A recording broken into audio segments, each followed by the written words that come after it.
Zexhai pressed his 6 fingers against the cold metal window of the trade station and watched the ships come and go. Big ships, small ships, ships that looked like floating crystals, and ships that looked like metal fish. All of them moved carefully around the massive structure called Nexus Prime. This was the biggest trade station in the Outer Rim, where different alien species met to buy and sell things. Zexhai worked as a trade inspector for the Galactic Council. His job was simple but important. He checked papers, looked at cargo, and made sure everyone followed the rules. It was not exciting work, but someone had to do it.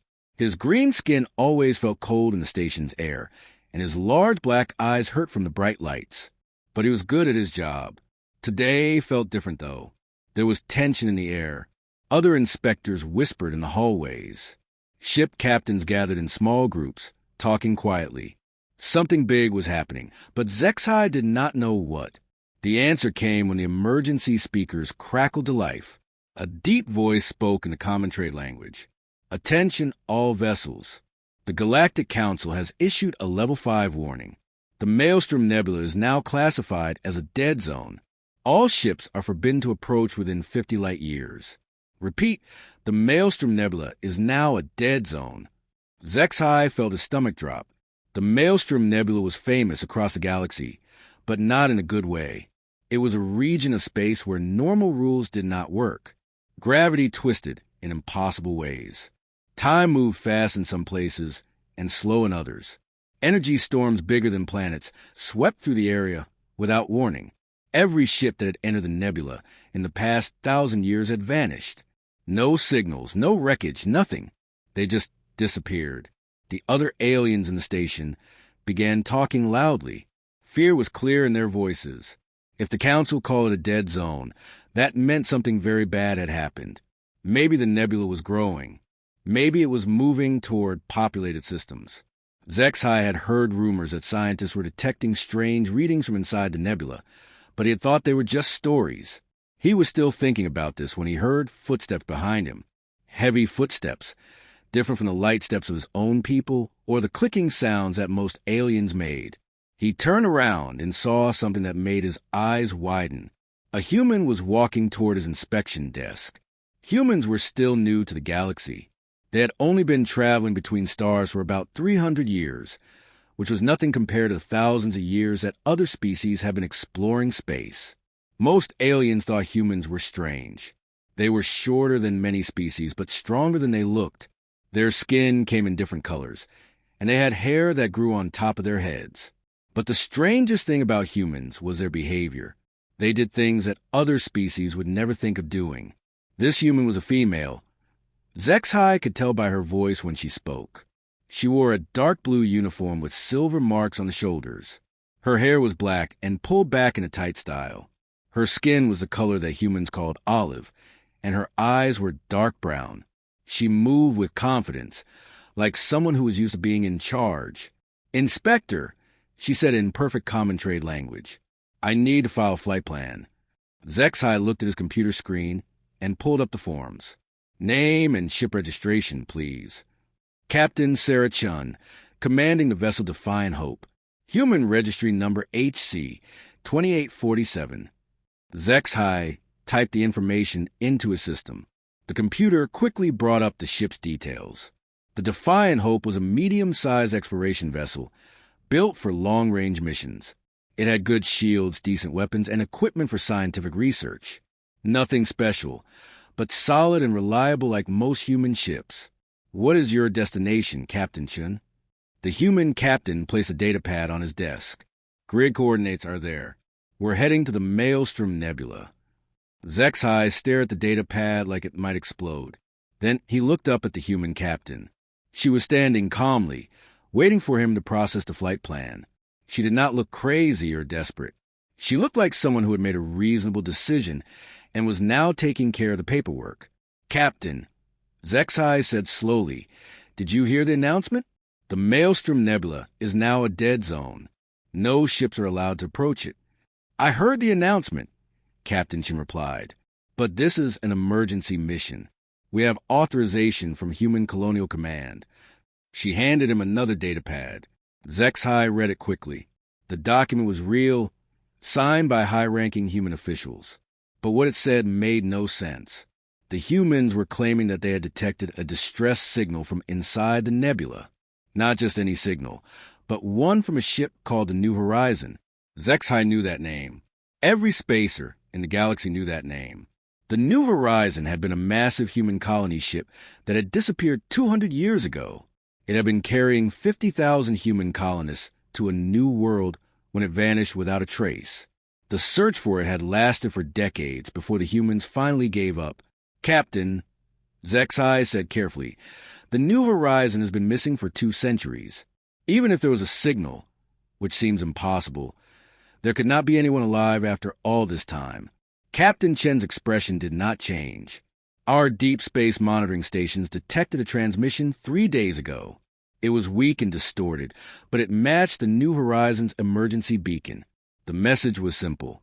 It said, 'Still here, still alive, send help.'" HFY felt cold despite the station's warm air. "Even if that is true, Captain, the Maelstrom Nebula is death. Every ship that enters it is destroyed. The gravitational forces alone would crush your vessel. The temporal distortions would tear it apart at the atomic level. The energy storms would burn through your shields in seconds." The human captain nodded. "Yes, it's dangerous.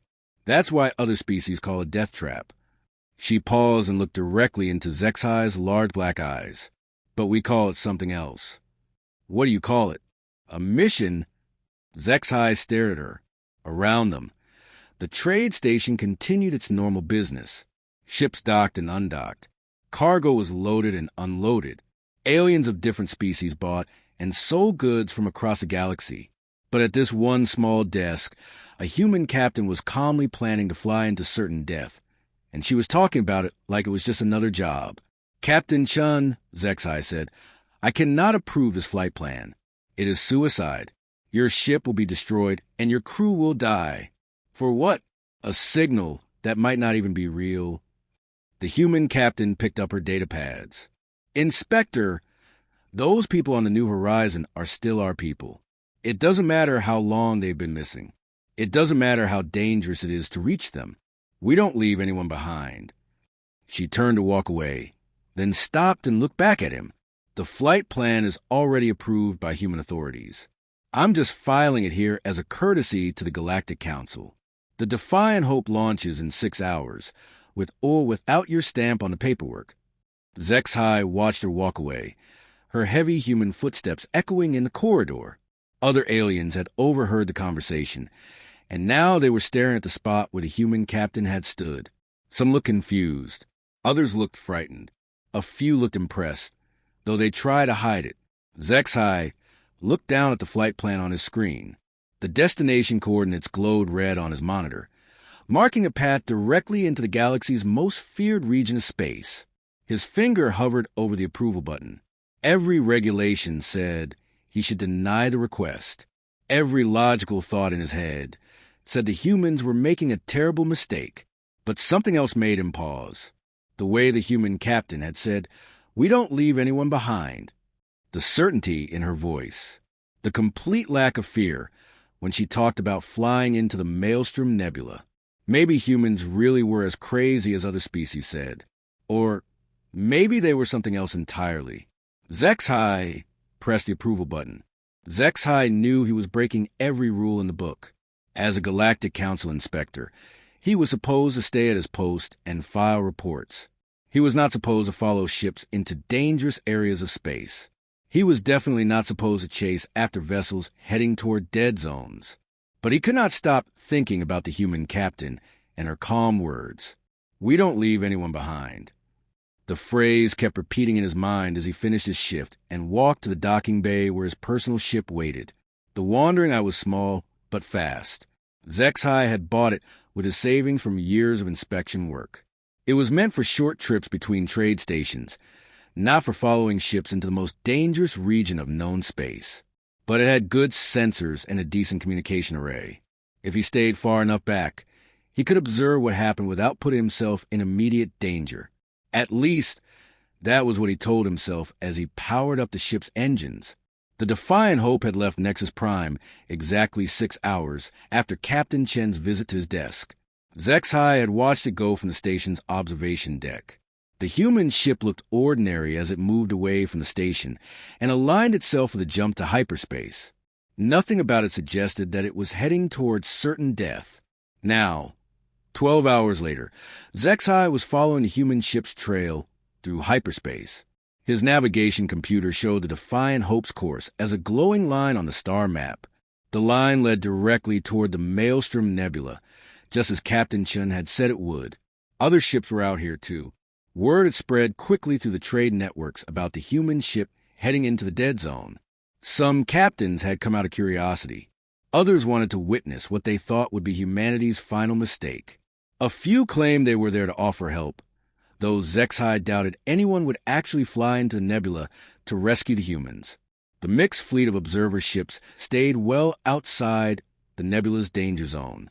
They maintained communication with each other and with the Defiant Hope, forming an impromptu relay network.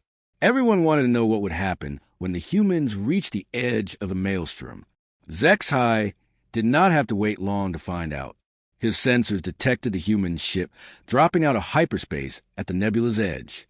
The Defiant Hope appeared on his screens as a small against the massive, swirling chaos of the Maelstrom Nebula. Even from 50 light-years away, the nebula looked terrifying. It was like looking at a hurricane made of stars and lightning, spinning endlessly in the darkness of space. Captain Chen's voice came over the communication channel, clear and steady. This is a Defiant Hope to all observer vessels. We are beginning our approach to the Maelstrom Nebula. Please maintain safe distance and record our attempt for future reference. A dozen alien voices responded at once. Ship captains from different species all said the same thing in different ways. Don't do it. Turn back. It's suicide. Think of your crew. Captain Chen listened to all of them without interrupting. When they finished, she spoke again. Thank you for your concern. We appreciate it. But we've run the numbers, and we believe we can make it through. Impossible, said Captain Vorth, a Krellin trader whose ship was nearby. The gravitational forces inside the nebula change every few seconds. No computer can calculate a safe path through that chaos.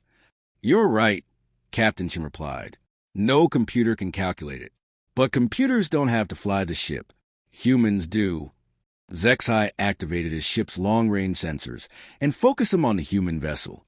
What he saw made him question everything he thought he knew about space travel. The Defiant Hope was not approaching the nebula in a straight line like any sensible ship would. Instead, it was moving in a complex pattern, weaving back and forth as it got closer to the swirling wall of energy and distorted space. The ship would accelerate hard for a few seconds, then suddenly change direction. It would dive down, then climb up, then roll to one side. It looked like madness. But as Zexai watched, he began to see something else. The human ship was not moving randomly. It was following a pattern, dancing with the nebula's chaotic energies, like a leaf riding on a river current. How are they doing that? Whispered Captain Tezson, a Novaxi explorer. The sensor readings are off the charts. The gravitational forces should be tearing their ship apart. Captain Chen's voice came over the radio again, and this time she sounded excited. All ships were transmitting our real-time sensor data. You might find it interesting. Zexai's computer received the data stream and began processing it.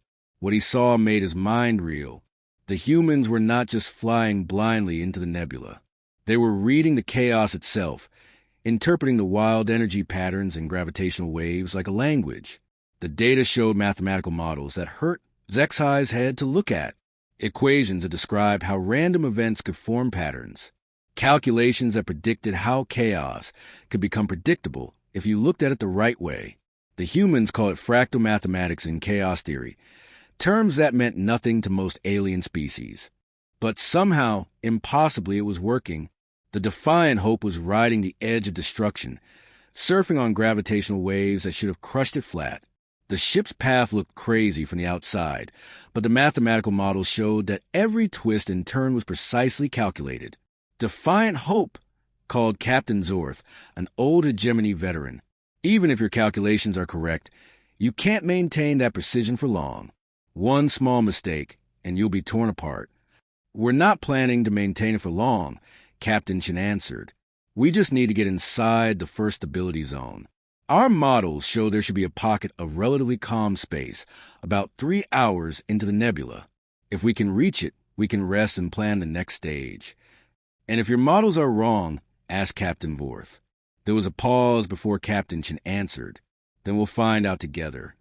Zexhai watched the sensors as the human ship disappeared into the swirling chaos of the nebula. One moment it was there, dancing on the edge of the energy storm. The next moment it was gone, swallowed by forces that had destroyed every other vessel foolish enough to enter. The communication channels fell silent. Even the most talkative captains had nothing to say as they stared at the spot where the defiant hope had vanished. Minutes passed, then hours. Zexhai found himself staring at his sensor displays, hoping to see some sign that the human ship had survived. Around him, other observer vessels maintained their vigil, waiting for news that would probably never come. Then, impossibly, a weak signal emerged from the nebula. It was distorted and filled with static, but it was definitely a human voice. This is Captain Chun. We've reached the first stability zone. The ship is intact, and all crew members are accounted for. Beginning analysis of the next stage route. The communication channels exploded with chatter. Alien captains talked over each other, trying to understand how the humans had survived something that should have been impossible. Some demanded technical explanations. Others insisted it had to be a mistake or a lie. Through it all, Captain Chen's voice remained calm and professional.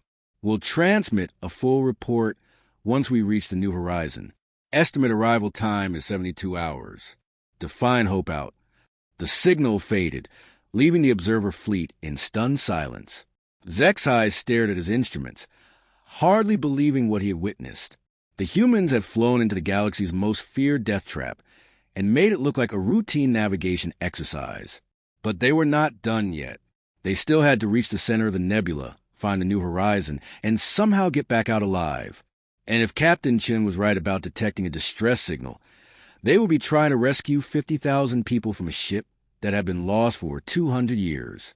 Zexhai settled back in his pilot's chair and adjusted his sensors for long-term observation. He was not going anywhere. Whatever happened next, he was going to witness it. The humans had just proven that the impossible was merely difficult. Now he wanted to see what they would do for an encore.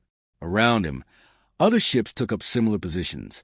Word was spreading across the galaxy about the human ship that had entered the Maelstrom Nebula and lived. More vessels were coming to watch, drawn by curiosity and disbelief. The humans had turned their rescue mission into the greatest show in the galaxy, and the second act was just beginning. 3 weeks had passed since the Defiant Hope disappeared into the Maelstrom Nebula. 3 weeks of silence that felt like 3 years to Zexhai. His small ship, the Wandering Eye, had become his home as he maintained his vigil at the nebula's edge. He should have returned to his duties at Nexus Prime long ago, but he could not leave, not when the humans were still inside that swirling death trap. The observer fleet had grown during those 3 weeks. What started as a handful of curious ships had become something much larger. Vessels from dozens of different species floated in a loose formation, all watching and waiting. News networks had picked up the story. Scientists had arrived with specialized equipment. Even some government ships had joined the watch, though their captains claimed they were only there to maintain order. Zexhai knew better. Everyone was here for the same reason he was. They wanted to see if the humans would prove that impossible things could be done. The waiting was the hardest part. During the first few days, several captains had tried to establish communication with the Defiant Hope. They sent powerful signals into the nebula, hoping to reach the human ship. But the chaotic energies inside the nebula scrambled all transmissions. Nothing got through, and nothing came out. Some of the alien observers had given up and left. They decided the humans were dead, and there was no point in waiting any longer. But most stayed, drawn by a mixture of curiosity and something that might have been hope. Zexhai was checking his sensor readings for the 1,000th time when something changed. A faint signal appeared on his communication array, so weak that he almost missed it. He adjusted the settings, trying to clean up the transmission. Slowly, impossibly, Human voices emerged from the static. "This is Captain Chun of the Defiant Hope. Can anyone hear this transmission?" The observer fleet erupted in activity. Ships activated their communication systems, trying to boost the weak signal. Captains shouted over each other, all trying to respond at once. HFY added his own ship's power to the communication relay, helping to strengthen the connection. "Captain Chun, this is the observer fleet," said Captain Vorth, who had become the unofficial spokesman for the watching ships. "We read you, but your signal is very weak. What is your status?" The reply came through layers of static and interference, but the words were clear enough. "We found them. We found the new horizon." A stunned silence fell over the communication channels. Then everyone started talking at once. Questions flew through space faster than laser beams. How many survivors? What condition were they in? How was the rescue proceeding? Captain Chen's voice cut through the chatter. "Listen carefully. Our transmission window is short, and there's something you all need to know." The alien captains fell silent, waiting for her report. "The new horizon is trapped in a temporal anomaly near the center of the nebula. The ship and everyone on it are caught in a time distortion field. From their perspective, only about 6 months have passed since they entered the nebula 200 years ago." HFY felt his mind struggling to process this information. Time distortions were theoretical concepts that most scientists thought were impossible. Yet the humans were claiming they had found 50,000 people preserved in a bubble of slow time. "The survivors are alive and in good health," Captain Chin continued. "But their situation is critical. The temporal field is unstable and collapsing. Our scientists estimate that it will fail completely within the next 72 hours. When that happens, the new horizon will be destroyed by the nebula's gravitational forces." "Can you evacuate them?" asked Captain Tezson, the Novaxi explorer who had been following the mission from the beginning. There was a long pause before Captain Chin answered. "That's the problem. The Defiant Hope was damaged during our journey to the center. We have enough power for one trip out of the nebula, but our cargo bays can only hold about 3,000 people. We can't save them all." The communication channels fell silent again. HFY could imagine the alien captains trying to understand what the humans would do next. Logic said they should save as many as they could and abandon the rest. It was a terrible choice, but it was the only practical option. But humans, as HFY was learning, did not think like other species. "We're not leaving without all of them," Captain Chin said firmly. "We're implementing Protocol 7. "What is Protocol 7? Asked Captain Vorth. "We're going to stabilize the temporal anomaly permanently. Turn it into a safe harbor instead of a death trap." The alien observers began talking at once, their voices filled with disbelief. The idea was insane even by human standards. Temporal engineering was beyond the capabilities of any known civilization. The energy requirements alone would be enormous. The technical challenges were impossible to solve. But Captain Chin was not finished explaining. "We brought more than rescue equipment on this mission. We loaded mining gear, atmospheric processors, and construction materials. We've been planning this operation for months." "You plan to build something inside the nebula?" asked Captain Zorth, the old hegemony veteran. "What kind of construction project could work in that environment?" "We're converting the new horizon into a permanent space station. The ship's hull is already partially adapted to the temporal field. With the right modifications, we can turn it into a stable platform that can exist safely inside the anomaly." HFY stared at his communication display, trying to understand what he was hearing. The humans were not just attempting a rescue mission. They were trying to build a permanent outpost in the most dangerous region of known space. They wanted to turn the galaxy's greatest death trap into humanity's newest frontier base. "The physics don't work," said Captain Dellon, a consortium scientist who had joined the observer fleet. "Temporal fields can't be artificially stabilized. The energy requirements would drain your ship's power in minutes." "You're right about the energy requirements," Captain Chin replied. "That's why we're not using our ship's power. We're tapping directly into the nebula itself." The communication channels erupted again. Alien voices expressed shock, fear, and amazement in equal measure. The idea of using the nebula's chaotic energies as a power source was either brilliant or suicidal, and no one could decide which. The nebula's energy output is massive, Captain Chin continued. More than enough to power a temporal stabilization field. The trick is controlling it, channeling it properly. We've been working on the theory for decades. And if you're wrong, ask Captain Vorth. If the field collapses while you're working on it, then 50,000 people die instead of just our crew, Captain Chin said simply. But we don't think we're wrong. The math works. The engineering is sound. And we have something that most species don't have when they face impossible situations. What's that? Asked Zexhai, speaking for the first time since the transmission began. We have humans, Captain Chin replied. And humans don't know when to quit. The signal began to fade as the transmission window closed. Captain Chen's voice became harder to hear, distorted by the nebula's chaotic energies. But her final words came through clearly. We'll contact you again in 48 hours. By then, we'll either have succeeded or failed completely. Either way, you'll know what happened. Define hope out.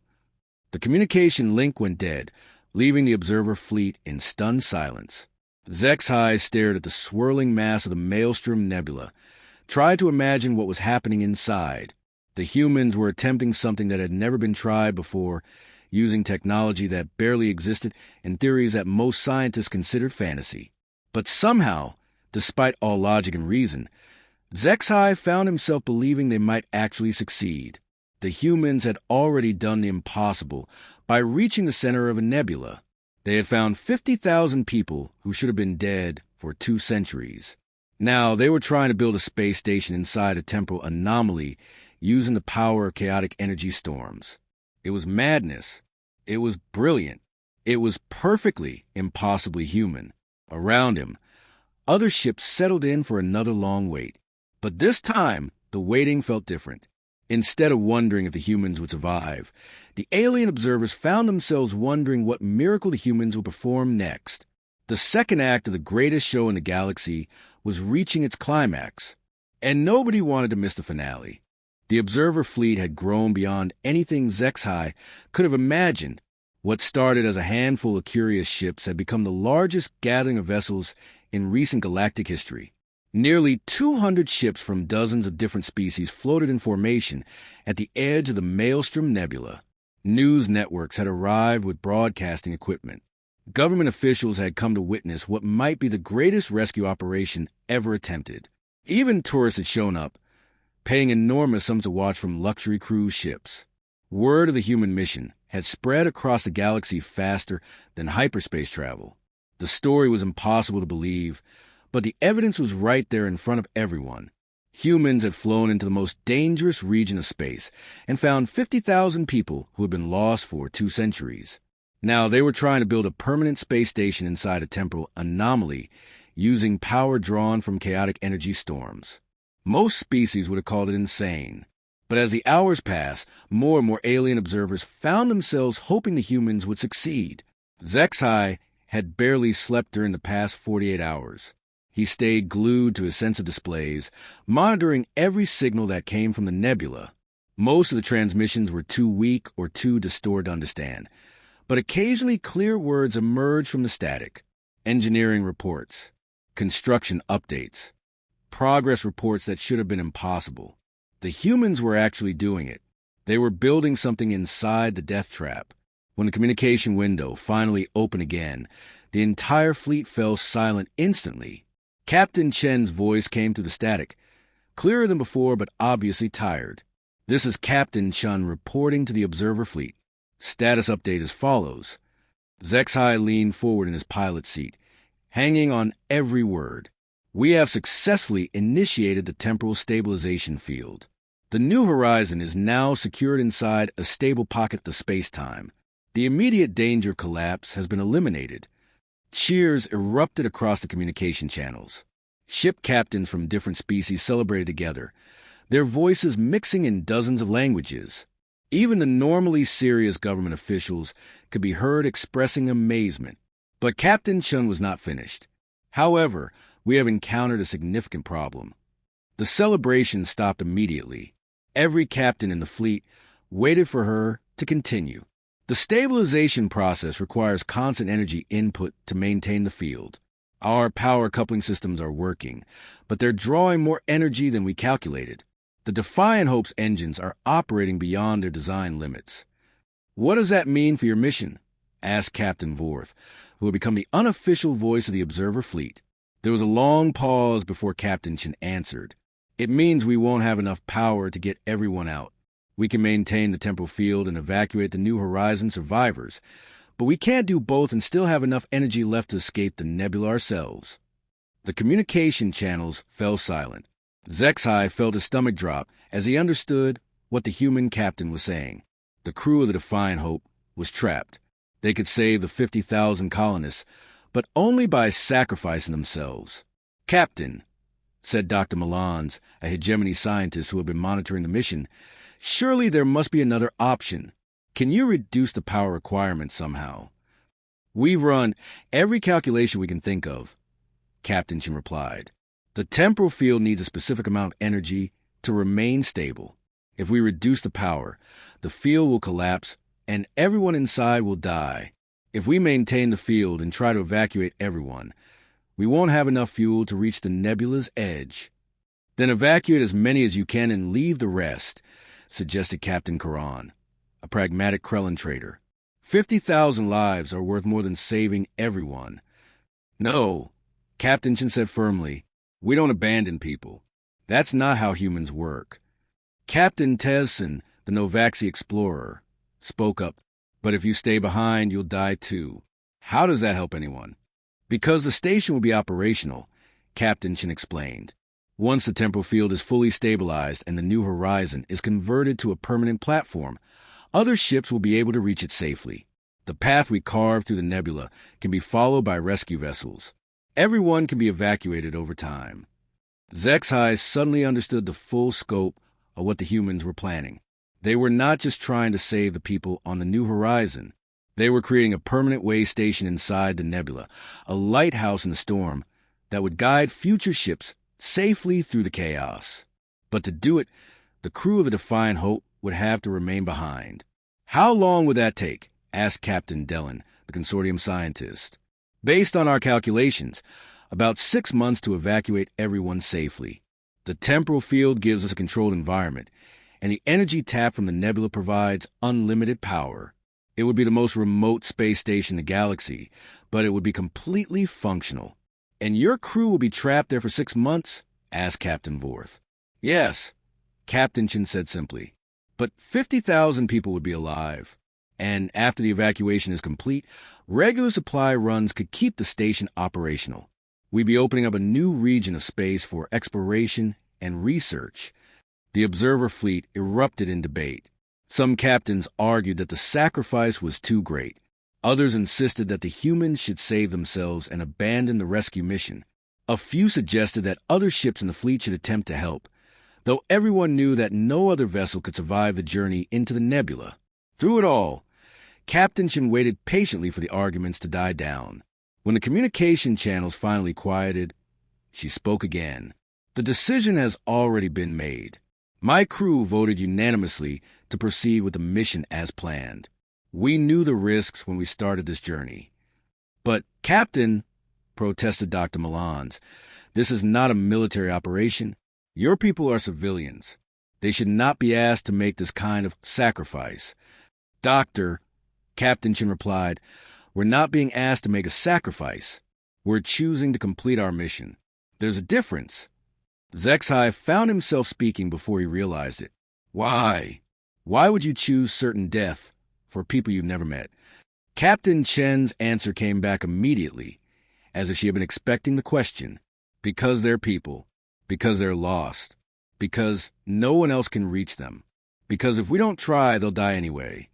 She paused, and when she spoke again, her voice carried a weight that made every alien in the fleet listen carefully. Inspector Zexai, you asked me once why we call the nebula a mission instead of a death trap. This is why. Death traps are obstacles that stop you from reaching your goal. Missions are challenges that you overcome to help others. The Maelstrom Nebula stopped being a death trap the moment we decided to fly into it. Even if it cost your lives? Asked Captain Karan. Especially then, Captain Chen said, because lives spent saving others are never wasted.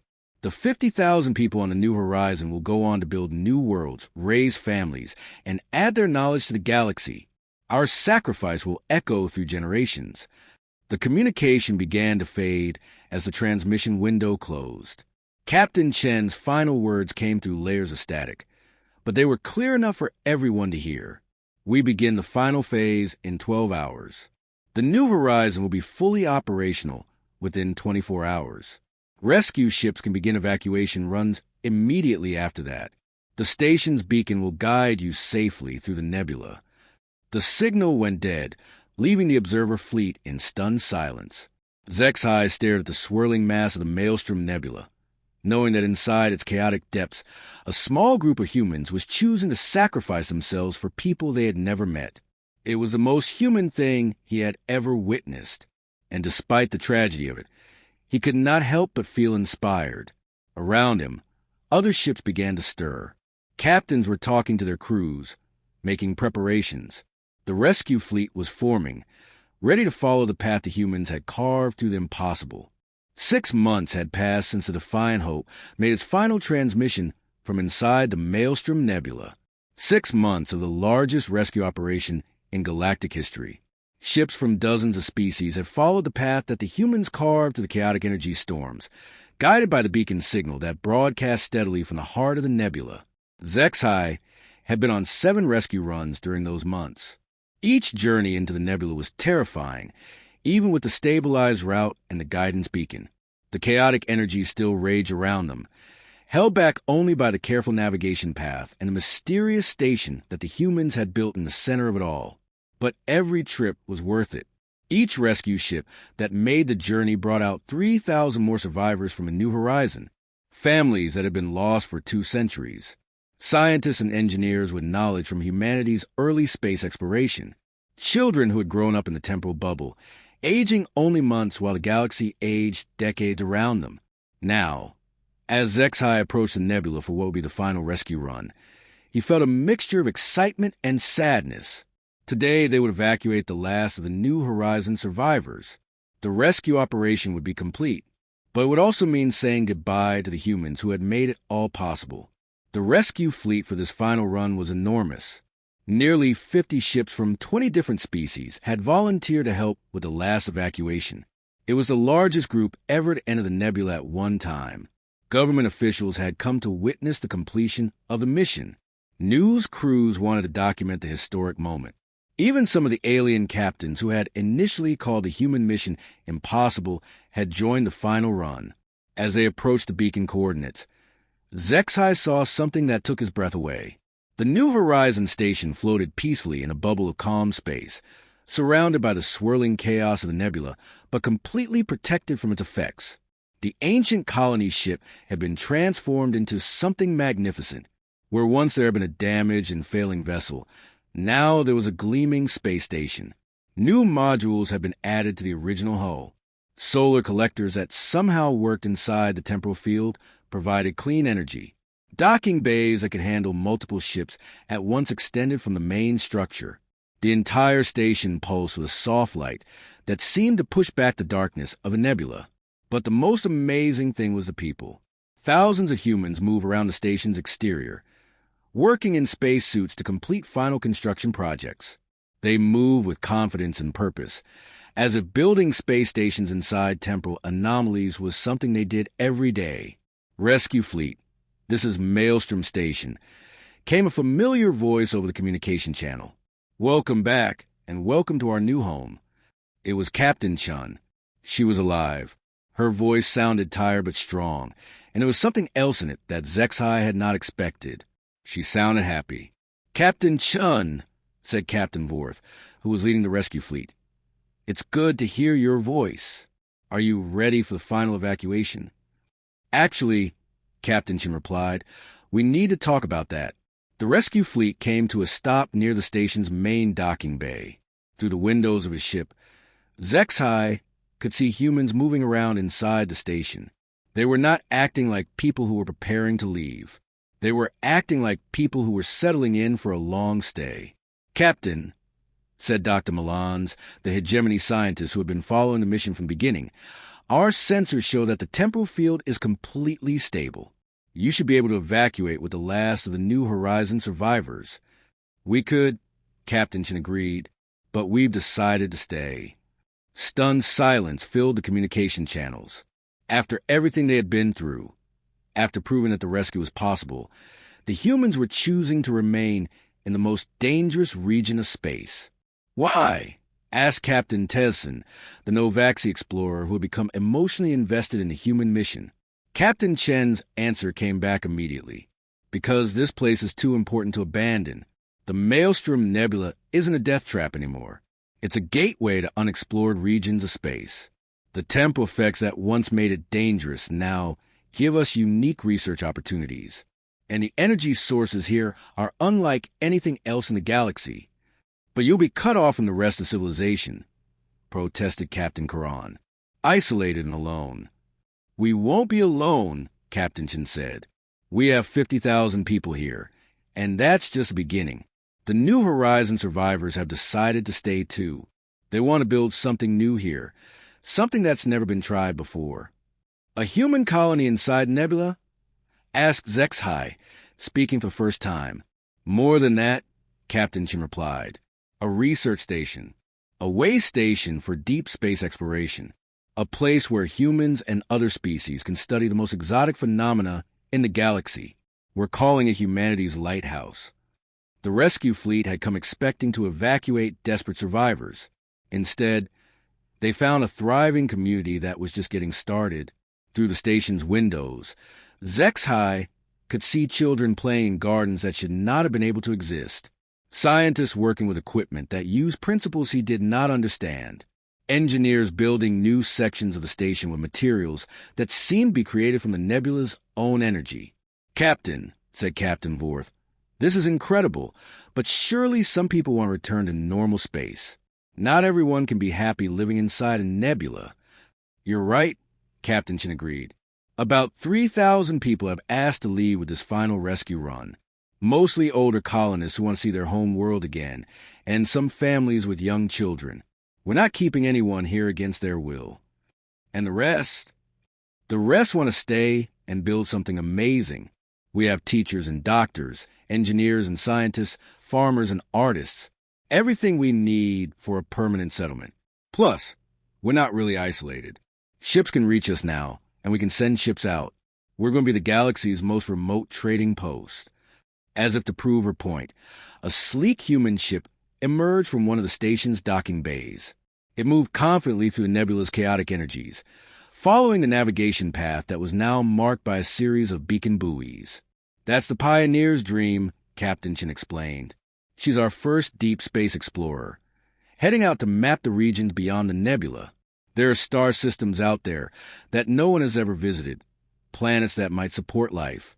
The nebula was keeping everyone away from them, but now we can explore them safely." Over the next several hours, the rescue fleet helped evacuate the 3,000 people who wanted to return to normal space. But for every person who left, it seemed like 2 more stayed behind to work on the growing station. The humans had not just survived their impossible mission. They had turned it into the foundation for something even more ambitious. As Zexhai prepared to leave Maelstrom Station for what might be the last time, he received a personal message from Captain Chun. "Inspector," she said, "thank you for approving our flight plan all those months ago. And thank you for believing in us when everyone else thought we were crazy." "You were crazy," Zexhai replied, "but you were also right. The galaxy is a lot bigger than most people think," Captain Chen said. "There are wonders out here that we can't even imagine yet. And now we have a place to launch from to find them." Zexhai looked back at the station one last time as his ship began the journey home. The Maelstrom Nebula still swirled around it, chaotic and dangerous and beautiful. But at its heart, humans had built a lighthouse that would guide travelers safely through the storm for generations to come. When he returned to Nexus Prime, Zexhai would file the most important report of his career. A report that recommended updating all navigation charts to show Maelstrom Station as a safe harbor instead of a dead zone. A report that suggested establishing regular trade routes to humanity's most remote outpost.